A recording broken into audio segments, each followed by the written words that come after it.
I'm Kathleen Walter. We're here with Dr. Bill Gray, Professor Emeritus in the Department of Atmospheric Science at Colorado State University and Hurricane Prediction Guru. Dr. Gray, thank you so much for joining us. Well, I'm glad to join and talk with you. I know that climate change has been a really big issue, and one thing that you've been very outspoken about. It's also become a very politically charged issue, so we're going to ask you a few questions about that. Yes, sir. Yes, I will be glad to answer your questions on that. I think the global warming issue has been grossly exaggerated. Okay. Human-induced global warming theories have been questioned in recent weeks.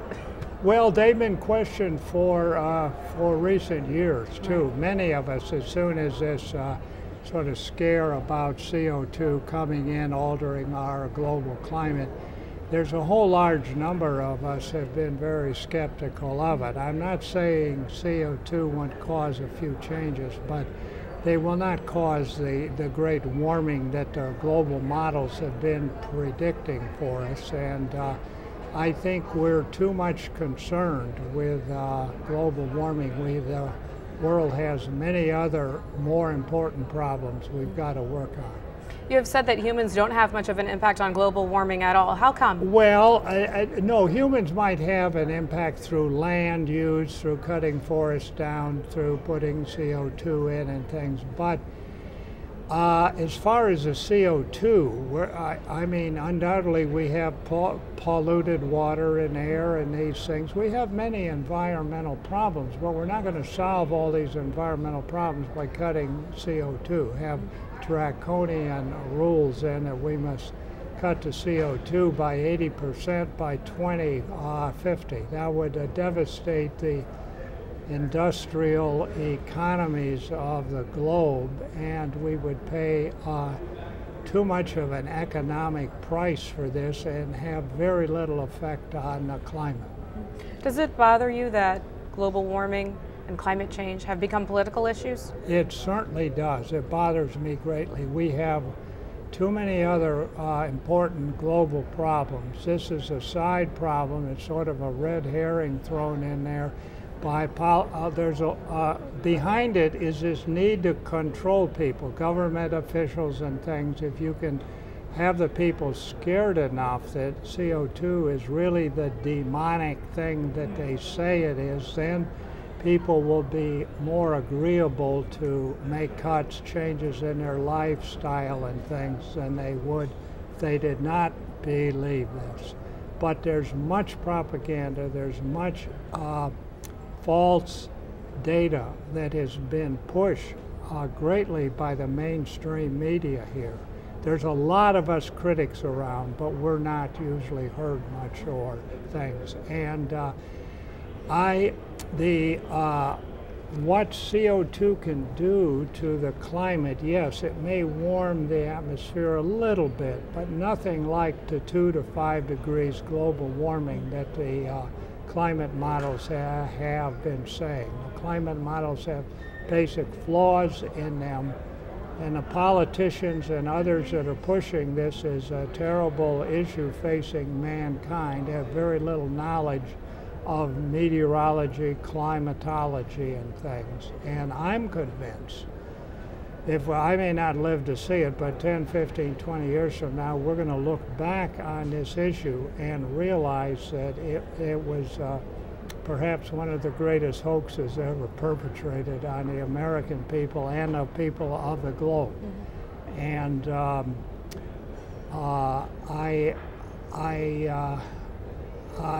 there hasn't been a dissent. We haven't had people say the scientific evidence is in.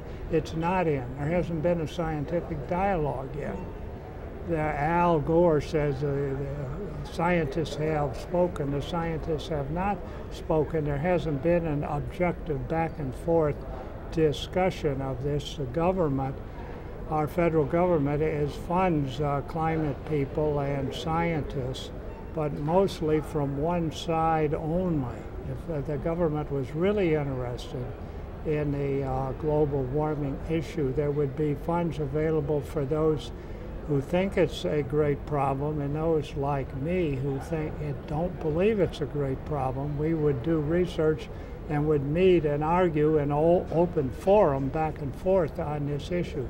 But that hasn't occurred. In general, those that are skeptical have been isolated, left alone, and their funds cut and various other things. So I've been very disappointed. I've been in the field over 55 years, and I could never have imagined 20, 30, 40 years ago that we would come to this, to such a polarized scientific issue as we've seen with this. How does the hype impact or affect 50 years from now the public's trustworthiness of climate predictions? I think it will affect climate predictions. I think when this issue is finally, as the years go by, for instance, the globe's been slightly cooling since 2001. And I think 15, 20 years from now, the global temperature will be slightly less. We're going to show the climate models are just not valid. And I think it's going to, people with regard to climate models and stuff in the future are going to be more skeptical of what they hear, particularly the press. The press that has dropped in and has not developed a dialogue on this topic, but has swallowed whole what the climate modelers and what the governments have been saying about climate change. How do you feel about the critics who totally disagree with you on the issue of global warming? Well, a lot of them are my friends. I grew up, I went to school with them and so on. But you see, so many of them, there is a funding problem, opportunities and things. See, because the government, since Al Gore was vice president, the government has sort of taken a stand. It supports, it thinks the CO2 problem is a big issue, and it's funded those people that have agreed with it. Well, that's driven a lot of scientists that were on the fence or skeptical to go and be for global warming because there's funding there. Someone like me saying it's grossly exaggerated, there hasn't been funding. I've been cut off and I've lost funding, and other of my colleagues that have been skeptical have too.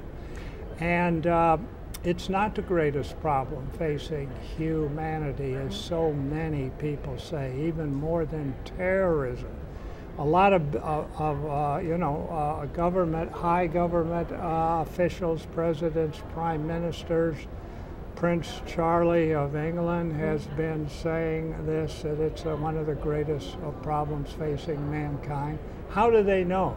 How do they know so much more than I and a lot of my fellow skeptics who have been in the field 50 years and have thought long and hard on this for many years?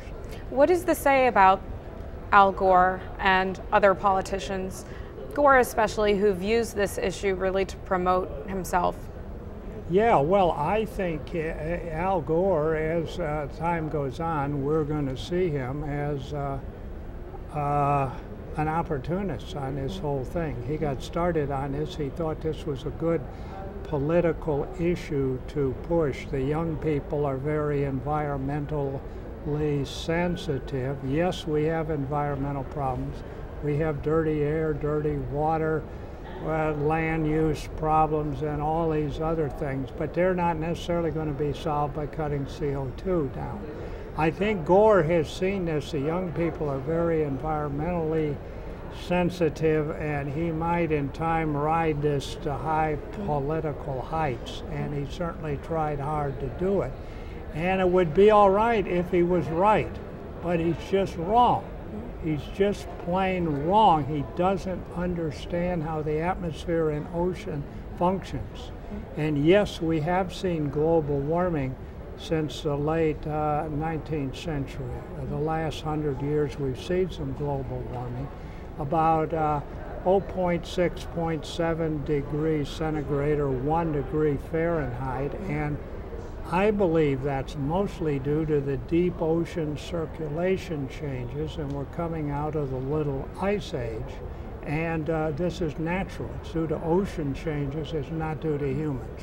Although humans maybe do just a little bit, but we'll never know how much humans really do, because the effect that humans have is so small that it's in the noise level of all our data. We won't ever know whether the CO2 will make hurricanes worse or less intense. It's in the noise level. It may cause us slight changes of half a knot at the end of the 21st century or so.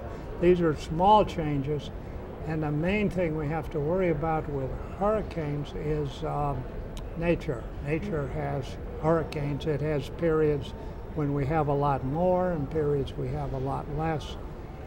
And they've been totally wrong on the hurricane question, and I think the global warming question. I may not live to see it, but I believe strongly that this whole issue will blow over, and we'll look back on it as a great exaggeration and a hoax.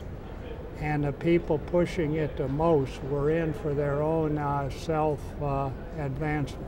All right, Dr. William Gray, thank you so much for taking the time to speak with us. Glad to talk to you. I'm Kathleen Walter for Newsmax TV.